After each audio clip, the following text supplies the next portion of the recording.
Hello and welcome to OCO Roundtable podcast for this month of July 2025. This is a special month for persons with disabilities, known as the Disability Pride Month, and the theme for this month is We Belong Here and We Are Here to Stay. I am Brian Waguma, an associate in the Dispute Resolution Department at the firm of Oraro and Company Advocates, and I am joined with my colleagues Claire Mwangi and Sandra Kavagi. We shall be reflecting on this theme together with a special guest, James Gichuhi, popularly known as Jimmy, who is a prominent figure in the disability community, especially the blind, where he is largely involved in blind solutions. And by blind solution, we mean assistive technology, assistive devices, and he has really done a lot in that area. Today, Jimmy will be discussing with us his experiences as a blind person, where we shall learn about his education, his ideas on accessibility, and disability awareness. Hi, Jimmy. How are you? I'm very well, thanks, Brian, and thanks so much for inviting me. Yeah, karibu sana. It's been a minute. Tell me, how did you become blind? Thanks again. I have been blind for the last 29 years. I became blind as a result of diabetes, a condition otherwise known as diabetes retinopathy. This is one of the complications of diabetes. I've had diabetes since the age of 12. And the retinopathy really just refers to the detachment of the retina from the back of your eye, and that brings about the sight loss. So that's what happened to me those 29 years ago. Yes, that's right, 29 years ago, sorry. So that is to say you've been having sight for almost half of your life? That's right. I had my eyesight for 28 years, and then for the last 29, although that will be more or less telling my age. But okay, there you are. Yeah, that's interesting, because with that, it means that you have had an experience from both worlds, from, as a sighted person and also as a person with visual impairment. That's right. It means that you had to transition from being a sighted person to now being a visually impaired person. Yeah, sure. How was it like for you to transition between these two worlds? The transition process is a fairly a difficult one, but I believe it became much easier for me to transition, mainly because of the incredible support I got from my family, from my wife Eunice. We had just had our firstborn. I was actually 3 months old at the time of my sight loss, as well as the rest of the larger family and friends. Those are so crucial in terms of that support. As I went on to, engage in the training, I was introduced to the use of the white cane at the Machakos Technical Institute for the Blind. In fact, the person who really guided me in that institution was one Mr. Francis Saya, who really was very patient and very good, with the help of that transition process. After that, I joined the Kenya Society for the Blind. Now, the Kenya Society for the Blind, the reason I joined it was because there was the 1998 bomb blast, which happened just about 2 years after my sight loss. So I lost my sight in 1996, and the bomb blast took place in 1998. So at the Kenya Society for the Blind, they started a college for the blind, and introduced the ICT there. It's called the Center for Adaptive Technology. And so I was included with the persons who lost their eyesight as a result of the bomb blast, and I was able to sort of pick up my skills of ICT from that point. Were you engaged in any ICT-related activity before losing your sight? Not quite, because before then, my work, my background was in finance and accounting, and at the time we were essentially dealing with manual things, like, for example, writing ledgers and so on and so forth in manual form. So to this day, it's still not very easy for visually impaired people to get into the area of accounting. However, the whole adaptive technology has assisted greatly in terms of getting people to know how to go about adapting to that situation, and getting to know how to manage and even come up with some semblance of accounting applications. So it's become a bit easier in that regard. Interesting. Jimmy, you've just said that you went to Machakos. Is Technical? it Technical Yes, Institute for the Blind? Yes, Technical Institute for the Blind, yes. Why did you go to MTIB? I went to that institution because there was, at the time, it was the only one that I was referred to. Initially, when one lost their eyesight, the first place was to go to the Kenya Society for the Blind. But at the time, they did not quite have a comprehensive training area at the time. And so they referred me to that institution, Machakos Technical Institute, and which is why I got trained there. What were you training? I was essentially training in the use of the white cane and Braille. Also, this was basically to get you adapt to your new condition. That's right, coming to terms with that. We were also introduced to typing, but that typing was somewhat limited, mainly because you're using the regular typewriter, which did not give you any speech feedback. Unlike today's world where we've got adaptive technology that helps a great deal with that. So it means that it did not make sense at the time. It did, to a certain extent, help, because then it helped with the memorization of where the keys are. Even if you couldn't quite feel them, you kind of had an idea of which key was located. So it kind of helped with that. At the same time, we also got to hear of stories where visually impaired people actually sat their exams using those typewriter, or were working in using those typewriter machines, the old ones. And so I got encouraged to proceed, even though I did not quite know that there was going to be technology that was going to make things so much easier after that. Yeah, sure. Interesting. Jimmy, you mentioned that transitioning from the world of sight to now being a blind person was a difficult journey. Yes. What made it difficult for you? The main area of difficulty was the sense of hopelessness, because when you're sighted, you have very easy access to everything, including, the people you interact with, the everyday activities that you do for yourself. You feel now you're a great deal more constrained. And so with the coming of the blindness, the limitations are very obvious. Your sense of self-worth is also seriously affected. So you've got to regain that confidence. And at the same time, remember, I had my wife and the brand new son. I had to find a way to deal with that situation and pluck up courage and move forward. But I have to say again that friends and family, that is my wife, at the time, my son, who was not even aware, played a big role in terms of the feeling of encouragement, as well as now my close friends and so on and so forth. The other big assistance came from other persons who were visually impaired, who are blind, because they encouraged me to move forward. There was a number of blind professionals, teachers, lecturers, and so on and so forth. Those made a great deal of a difference in terms of my acceptance of my situation. Yes. I have a few more questions before we can look at another area. Sure. You lost your sight when you were already a professional.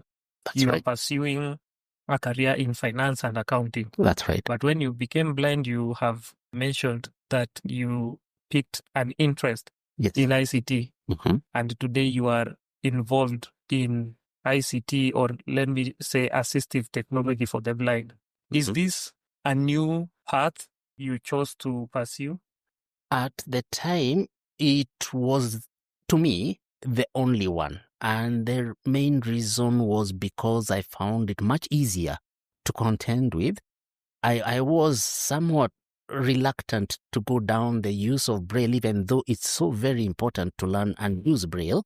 I was kind of hampered by the use of Braille for two reasons. That was the fact of the automatic rejection of blindness at that time. But at the same time, I was very, very conscious of the fact that with the fact of the diabetes retinopathy I had kind of gone through, other complications were bound to happen. The other thing that happens with diabetes, I should mention, is that there is the issue of neuropathy. Neuropathy is a situation where your nerves, especially at the fingertips, you lose that sense of touch.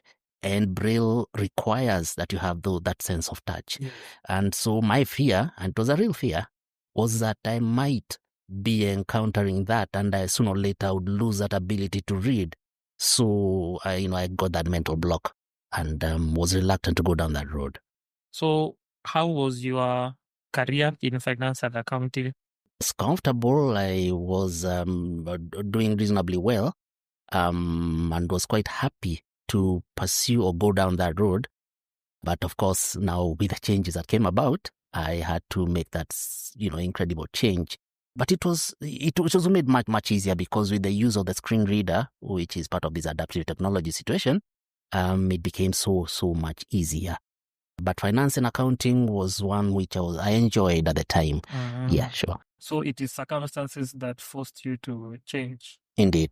Your career path. Your career path. Absolutely, yes. Interesting. Looking back, how do you make of that decision? Because even with the screen readers, is this an idea you knew it was coming when deciding on pursuing ICT and technology? Was it with the understanding? Yeah. Did you have the benefit of understanding that in future this is going to be a big thing for the blind community? No, not at all. At the time, the idea of technology, even for the sighted world, was a fairly new idea.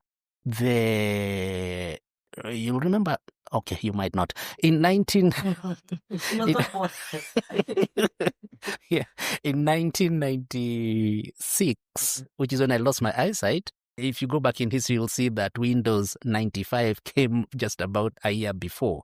And so Windows was still so very young.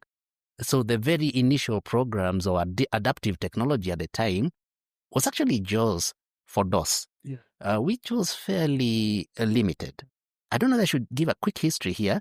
This is regarding JAWS. The company Henta Joyce were the initial people who came up with JAWS. When you say JAWS, you mean JAWS? I'm sorry. Reader. Yes, JAWS stands for Job Access with Speech. Now, this JAWS, the screen reading software, was actually developed by a gentleman called Ted Henter. Ted Henter is one who came up with the company Henter Joyce. He had lost his eyesight around about 1979 as a result of a motorbike accident, and so he came up with JAWS, a screen reader. And so in between 1979 and 1995, when they came up with Windows, he was developing JAWS for DOS. And so that helped a great deal. Persons with visual disabilities engage and work within that Windows environment, the new Windows environment, and so on. So for me, it was, I don't know whether to say it was opportune or it happened at the right time that I lost my eyesight at the same time Windows 95 was released. And the movement, the transition into the area of ICT was fairly difficult in its own way, but I think greatly assisted by the fact of the introduction of that assistive technology. That's great to hear. And maybe the final question on this part. Now, looking back and your experiences from both worlds, if you are given a choice between your previous career in finance and accounting and one in ICT and technology, which one would you pick and why? Oh, I would certainly stick with the ICT, but I'll be biased in that regard simply because that's what now I'm so comfortable with. The idea of finance and accounting was good in its own time. I know there are many professionals, including my wife, who is actually a qualified accountant, who are quite comfortable with that. However, even they have come into the area of technology and use that. So therefore, they in fact have adapted technology to suit the finance profession. So I would say I'm very comfortable within the ICT environment. Thank you very much, Jimmy. You're very welcome. We now look at the other areas, which is accessibility and disability awareness. Yeah. Picking up from where Brian has left off, when I think about accessibility from 1996, the period we are talking about up to this time, and I know that you now have consulting firm, ITAC Consulting Limited. Where are we in terms of accessibility? And now with what you do in your company, maybe you could also tell us what you look at in terms of assistive technology to assist persons with visual impairment. All right. Thanks again, Sandra. The whole issue of assistive technology has come a long way back in 2000, around about the time 1998, 1999, 2000. This is where at Optima College I learned how to go about programming for the blind. Now, blind persons, generally speaking, even to this day, avoid the issue of programming as a profession, but it is actually a very lucrative one because it makes things so much easier. They can also be engaged on the issue of ensuring that the various applications that we encounter on a daily basis, whether on our phones or on our computers, are actually accessible. So over time, things have improved and improved greatly, and various other technology devices have actually been introduced. So it's been a long road, but it's one that has had a great deal of benefits accruing over the years. Okay. Mm-hmm. So maybe you can tell us about ITAC Consulting Limited, just a little bit on what you do and how your company or the organization assists people with visual impairment. Okay. ITAC Consulting Limited we formed this company in 2001. This is after you had come back from South Africa. Yes, that's right. Okay. And we formed it together with one of the people who assisted me in the training at the Kenya Society for the Blind. It's called Bill Kagai. And there was another gentleman called Alfred Kibe.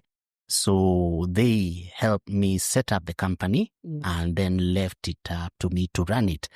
And at the time, of course, it was fraught with difficulties and so on and so forth, but they really did assist in that regard. Over the years, ITAC Consulting has continued to acquire distributorships from various companies. We started off with Freedom Scientific, who are the developers of the software JAWS. There are these other software that they are involved in, that is Zoom Text. That is a screen magnification software. JAWS is a screen reading software. And then you have Fusion, which is a software that combines both JAWS and Zoom Text. The other devices, including Braille displays. A Braille display device is an assistive technology device that is connects to like your computer, or can take notes, or actually even access various applications, Windows applications, or even Android-based devices. So there's been a great deal of development in that way. And so ITAC Consulting has continued to gain distributorships, as I mentioned. That also includes Index Braille. These are manufacturers of the Braille embossers. A Braille embosser is really a Braille printer. It prints material in Braille. We are also, distributors of Ambitech. Ambitech, they are manufacturers of canes, white canes. The white cane is I don't like to call it a stick. It really is it's called a white cane for purposes of ensuring that person who is visually impaired is able to navigate the environment comfortably and, without necessarily seeking assistance from anyone. So there are quite a number of other things that we engaged in. Thanks. Thank you for that. And now, as I conclude, then I would ask something that I was thinking about again when we've been speaking. Is with this kind of technology that is now available, is it easily accessible to any person who would need it, a person with visual impairment? That is to say, for example, is it even financially maybe accessible if there's any financial tie to it? And then when you answer that, you could also let me know, with the training that you went through in South Africa at the School of the Blind, I've also seen before, you also discussed with Brian the other schools that you went to. Is the financial burden or accessibility accessible to anyone who, for example, their lives might change today in adulthood and they become visually impaired, or is it something that they would have to reach out to an organization for assistance? Okay. The reality of products for persons with disabilities, that is any disability, is that they are costly. There's no avoiding that. Okay. So the screen reading software and the magnification software and the other devices are quite rough. They're quite expensive. Okay. And that's very unfortunate. We have tried as much as possible to ensure that as many people as possible are able to access these products. Yes. But there are obvious difficulties. Okay. However, all is not lost. Yeah. There's a good situation here, for example, when you look at cell phones, which are popular all over the place. Yeah. Screen reading software is embedded in those software. Yes. So without any additional cost. Yeah. And that's a big plus. The other thing is that there is free software these days. Yes. There's one called NVDA that stands for the non-visual desktop application. Mm-hmm. This is screen reading software that is used by persons who are blind, Yes. mostly totally blind because it gives speech feedback. There's one other positive thing about NVDA is that while not nearly as good as JAWS, recently, and by recently I mean in the last month or two, I was seeking to find whether we could get a Kiswahili synthesizer. Okay. Any screen reader. And what does a synthesizer do, if you don't mind me? Great, no problem. Yeah. So a synthesizer is what actually speaks to you. Okay. Most have been developed for Western languages, English, French, German, and so on. Now, we did not have a Kiswahili one. Okay. All others are developed, Hindi, Chinese, and so on and so forth. Yeah. So recently, I got in touch with the people at Bookshare. Now, I have to mention Bookshare. Bookshare is an organization that provides books free of charge once you get registered on their site. And we are part of Bookshare. ITAC Consulting is part of Bookshare. Yes. So you can download a book that is in soft copy and you're able to read and so on and so forth. But if you had a book that is in Kiswahili, you'd be stuck because you'd have to use an English synthesizer to read your material. Okay. Now, you can imagine a synthesizer or reader trying to use an English accent to read anything that is in Kiswahili. It would not make you'd not be able to make out what it actually say.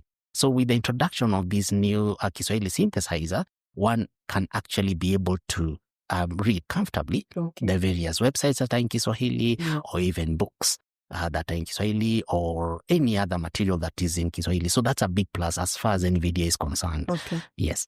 When you talk about Kiswahili, did you think about mother tongue? You know, in Kenya, we have various languages. Mother tongue would have to be left up to us to develop that. It is difficult, but it is doable. Okay. Yeah, sure. Thank you, Jimmy. With that, I hand over to my colleague Claire to conclude on this discussion. Thank you very much. Jimmy, I have just been hearing you when you are responding to Sandra, talking about the difficulties that persons with disabilities generally face.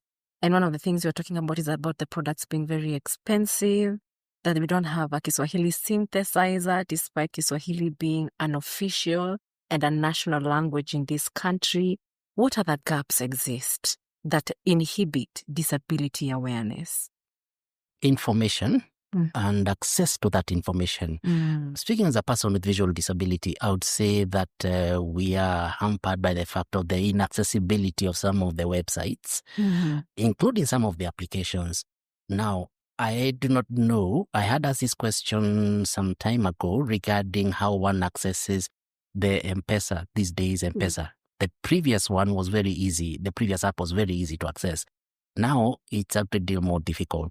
So accessibility is a big issue, and there are difficulties right there. What I would say, or I would urge, is that those developers, especially in Kenya, who come up with all sorts of software, including banking applications, because that's another big area of difficulty, should actually get in touch with persons who are, say, visually impaired to find out how best they can improve their software and make it easier to access. Some of these sites include government ones, KRA, and so on and so forth. So that filing returns is a very difficult task. So that you require sighted assistance to help on some of these tasks. So those are areas that need to be sorted out. They are not impossible to deal with, but they do need assistance on the part of persons with visual disability in this particular case to find out how best you can deal with it. Yeah. And do you think that because of these difficulties, then visually impaired people or blind people have difficulties obtaining and maintaining employment? That is absolutely true. the issue of employment, and first of all, that's the one thing we've got to really try and deal with, the fact of regular employers avoiding to engage persons with visual disability, mainly because of the age-old perceptions. But over and above that, there is a reality of the inaccessibility. So that in itself, constrains the ability of the employer to involve the person with visual disability. But once dealt with, and this can be dealt with very easily when the two come together or they engage other persons with visual disabilities who've gone through this particular experience to find out how best they can deal with coming up with solutions. So it's doable. Okay. And it was great to hear that you had support when the transition happened in 1996. Would you say that today there is counseling support for anyone who would be experiencing that transition? Is there counseling? Where do they go? Are there therapists? I would say yes, they are there. They are kind of found in between. See, for example, if you lose your eyesight, you would go, let's say you'd be called upon to go to, say, Kenya Society for the Blind. Or the Kenya Union for the Blind. Kenya Union for the Blind also assists in this regard. However, within our country, we need to have all this distributed in as much as possible. That's yet to really take off. I would imagine it's probably because of lack of resources or something. But these do need to be extended to the various parts of our country to ensure that every person with a disability, and more specifically persons with visual disabilities, are included. Schools also are also limited, and without the ability to access education, then you find there's a great deal more limitation in terms of learning jobs, general acceptability, and social acceptability, and so on and so forth. So yes, there's a great deal more need to extend these services all over the country. Yeah, so that there is awareness and acceptance. Absolutely. Then my last question there would be, because of this lack of awareness, do you think that the sighted people sometimes become overly helpful to unsighted people because of lack of awareness, to an extent that you would feel that, for lack of a better word, suffocated, because then they are treating you as though you're not able to do what you can, and it's because of their lack of awareness? Yes, that is true. There have been many instances where one really feels that you can avoid certain things. It's really, it can be very uncomfortable. I know on a number of occasions when I'm part of a group, a WhatsApp group of former classmates. I was in Nairobi school for my high school. So, a good number of those, I've not met them since now we left school. So you find that they are overly respectful, which is not a bad thing, but at the same time, you really don't want to be treated like a very special person. So even as you walk around, you might be taken to a place where you really had no intention of going, but that's because the person who wants to help you really does want to help, but they are not, shall I say, are not quite comfortable to find out what exactly you need, how to go about asking you. They want to help, but they could do a bit better in terms of, seeking to find out precisely what you need. I cannot blame them. What I would say is that there's a great deal more need for awareness. That awareness will help in this particular situation. Okay. Thank you so much, Julie, for coming in here today and unpacking these issues for us. It's a learning lesson for us, and we thank you that you are one that is needed in that field. Thank you. Thank you very much. Asante sana. Thank you. Indeed, that marks the end of our session today with our guest, Jimmy. Thank you so much, Jimmy.